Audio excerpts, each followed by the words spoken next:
स्वागत. सादर करीत आहोत आजच्या काही ठळक घडामोडी.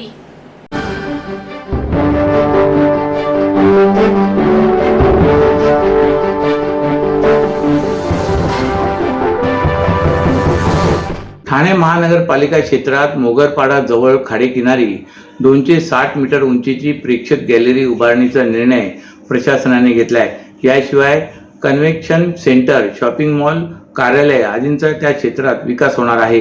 प्रस्तावित प्रकल्प आर्थिकदृष्ट्या व्यवहार्य कसे होतील यावर महापालिका मुख्यालयात महत्त्वाची बैठक पार पडली.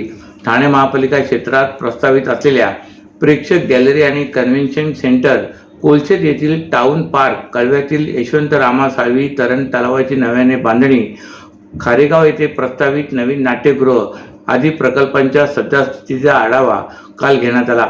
या बैठकीसाठी खासदार श्रीकांत शिंदे, खासदार नरेश म्हस्के, आमदार जितेंद्र आव्हाड, महापालिका आयुक्त सौरभ राव, जिल्हाधिकारी अशोक शिंगारे, अतिरिक्त आयुक्त प्रशांत रोडे, नगर अभियंता प्रशांत सोनाग्र, माजी नगरसेवक गोपाल लांडगे, राम रेपाळे, रमाकांत मडवी, नजीब मुल्ला तसेच जिल्हा प्रशासन आणि महापालिकेचे वरिष्ठ अधिकारी उपस्थित होते. मोगरपाडा येथे 260 मीटर उंचीची प्रेक्षक gallery, convention centre, hotel, golf course, mall, कार्यालय, कला दालने असा सुमारे 8,000 कोटी रुपयांचा प्रकल्प प्रस्तावित आहे.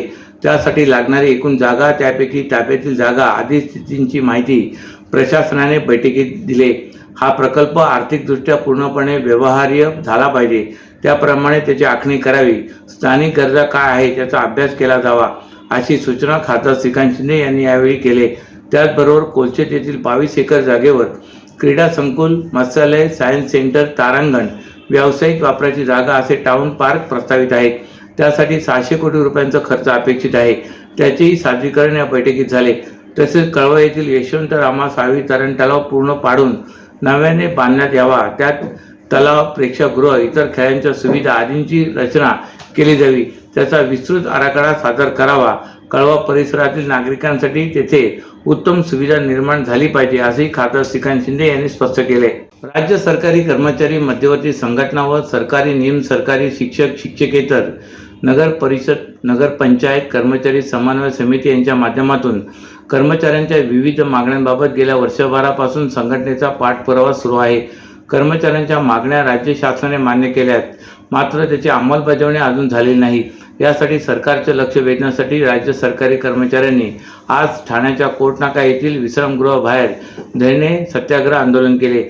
जुनी पेन्शन योजना तात्काळ लागू करा, सुधारित राष्ट्रीय निवृत्ती वेतन योजनेची अंमलबजावणी करण्याबाबतचे विस्तृत परिपत्रक तात्काळ जारी करावे, खुल्लर समितीचा अहवाल तात्काळ प्रसिद्ध करा, सर्व कंत्राटी, रोजंदारी व अंशकालीन कर्मचाऱ्यांच्या सेवा नियमित करा, सार्वजनिक उद्योगांचे खाजगीकरण रद्द करा, सरकारी विभागांचे संकुचीकरण तात्काळ थांबवा, तसेच 8व्या वेतन आयोगाची सत्व स्थापना करण्याबाबत केंद्र शासनाकडे आग्रह धरा. अन्यथा प्रत्येक 5 वर्षाच्या कालावधीनंतर वेतनमान पुनर्रचनेसाठी राज्याचा स्वतंत्र आयोग नेमावा. तसेच सर्व सरकारी कर्मचारी, निवृत्ती वेतनधारक, कंत्राटी, रोजंदारी व कर्मचारी यांना सर्व रुग्णालयात कॅशलेस उपचार मिळावेत, यासाठी व्यापक स्वास्थ्य विमा योजना लागू करा. या व इतर प्रलंबित मागण्यांसाठी राज्य सरकारी कर्मचाऱ्यांनी आज धरणे, सत्याग्रह आंदोलन केले. महाराष्ट्रातील भगिनींना आधार देणारी राज्य शासनाची मुख्यमंत्री माझी लाडकी बहीण योजना. या योजनेअंतर्गत अल्प उत्पन्न गटातील 21 ते 65 वयोगटाच्या भगिनींना मिळणार दरमहा 1,500 रुपयांची मदत. अर्ज करण्यासाठी 31 ऑगस्ट 2024 पर्यंत मुदतवाढ. कुटुंबाचं वार्षिक उत्पन्न 2.5 लाख रुपयांपेक्षा कमी असलेल्या महिला पात्र. कुटुंबाकडे पिवळं किंवा केशरी रेशन कार्ड असल्यास उत्पन्नाचा दाखला आवश्यक नाही. पांढरं रेशन कार्ड असेल किंवा रेशन कार्ड नसेल तर कुटुंबाचं वार्षिक उत्पन्न 2.5 लाखांपेक्षा कमी असल्याचा दाखला आवश्यक. योजनेसाठीचा ऑनलाईन अर्ज नारी शक्ती दूत ॲपवरून किंवा पोर्टलवर भरता येईल. ज्या भगिनींना ऑनलाईन अर्ज भरता येत नसेल त्यांच्यासाठी अंगणवाडी, ग्रामपंचायत, वॉर्ड ऑफिस, सेतू सुविधा केंद्रामध्ये किंवा आशाताई बचत गटाच्या CRP यांची मदत उपलब्ध. आता आपल्याला अभिमानाने म्हणता येईल, सुखी आणि सुरक्षित आहे माझी लाडकी बहीण. ठाण्याच्या जिल्हाधिकारी कार्यालयातील भूमी अभिलेख उपअधीक्षक चांगदेव मोहोळकर आणि भूकरमापक श्रीकांत रावते यांना ठाणे लाचलुचपत प्रतिबंधक विभागाने 75,000 रुपयांची लाच घेतल्याप्रकरणी ताब्यात घेतले. तक्रारदाराला जमीन मोजणी करून देण्यासाठी त्यांनी लाचेची मागणी केल्याचे समोर आले। त्यांच्या विरोधात ठाणे नगर पोलीस ठाण्यात गुन्हा दाखल झालाय। भूमी अभिलेख विभागात चांगदेव मोहोळकर हे उपअधीक्षक म्हणून कार्यरत आहेत। तक्रारदार यांच्या जमिनीची मोजणी करायची होती, यासाठी ते ठाण्यातील भूमी अभिलेख कार्यालयात गेले होते। 27 फेब्रुवारीला तेथील अधिकाऱ्यांनी त्यांच्याकडून लाचेची मागणी केली होती। त्यानंतर त्यांनी या प्रकरणी ठाणे लाचलुचपत प्रतिबंधक विभागाकडे तक्रार दाखल केली। दरम्यान या लाचलुचपत प्रतिबंधक विभागाच्या अधिकाऱ्यांनी प्रकरणाची पडताळणी केली असता भूकरमापक श्रीकांत रावते यांनी 1 लाख रुपयांची लाचेची मागणी करून तडजोडी अंती 75,000 रुपये मागितल्याचे निष्पन्न झाले। तसेच मोहोळकर यांनी देखील लाच देण्यास तक्रारदाराला प्रोत्साहन दिल्याचे स्पष्ट झाले। त्यानुसार लाचलुचपत प्रतिबंधक विभागाने काल सायंकाळी सापळा रचून श्रीकांत रावते याला 75,000 रुपयांची लाच घेताना अटक केली। ठाणे जिल्हा सामान्य रुग्णालयासह ठाणे महापालिकेचे छत्रपती शिवाजी महाराज रुग्णालयातील बेवारस मृतदेह सध्या पोलीस आणि पालिका प्रशासनाची डोकेदुखी ठरत आहे। या दोन्ही रुग्णालयातील सेवागृहामध्ये तब्बल 76 बेवारस मृतदेह असून नातेवाईक समोर आले नसल्याने अंत्यविधीची प्रक्रियाही अनेक महिन्यापासून रखडलेली आहे। ठाणे महापालिकेच्या कळवा येथील छत्रपती शिवाजी महाराज रुग्णालयात गरजू गरिबांवर मोफत उपचार केले जातात। उपचारांसाठी येणाऱ्या रुग्णांचा या रुग्णालयावर मोठा भार आहे। अशातच उपचार घेताना अथवा रस्त्यावर बेवारस म्हणून मृत्यू झालेल्यांची संख्या देखील मोठी आहे। पोलिसांमार्फत हे मृतदेह रुग्णालयातील सेवागृहात ठेवण्यात येतात। सध्या स्थितीत 40 बेवारस मृतदेह अंत्यविधी आणि ओळख पटविण्यासाठी त्यांना नातेवाईकांची प्रतीक्षेत आहेत। हीच अवस्था ठाणे जिल्हा सामान्य रुग्णालयातील सेवागृहाची असून येथे 26 बेवारस मृतदेह आहेत।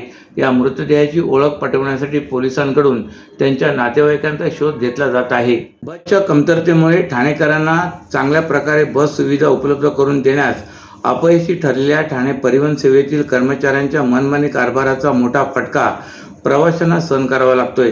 फेरी पूर्ण करण्याऐवजी प्रवाशांना अगोदरच बसमधून उतरवले जात आहे।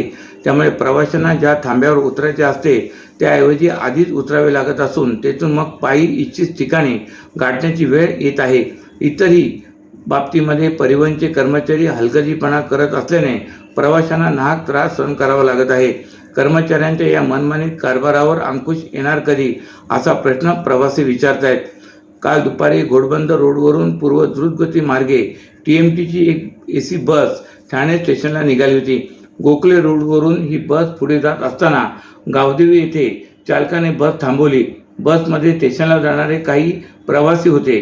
चालकाने सर्वांना बसमधून उतरण्यास सांगितल्यानंतर सर्व प्रवासी बसमधून उतरले।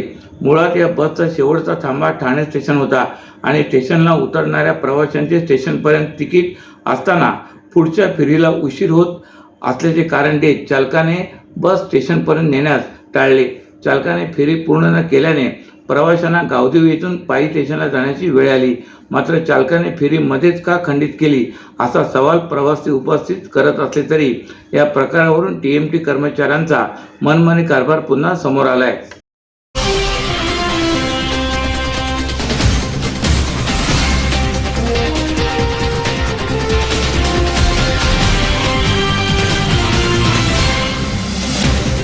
तर या होत्या आजच्या काही ठळक घडामोडी। तर पुन्हा भेटू याच वेळी याच ठिकाणी। ठाणे दर्पण या वृत्तवाहिनीचे प्रसारण YouTube वर पाहायला विसरू नका।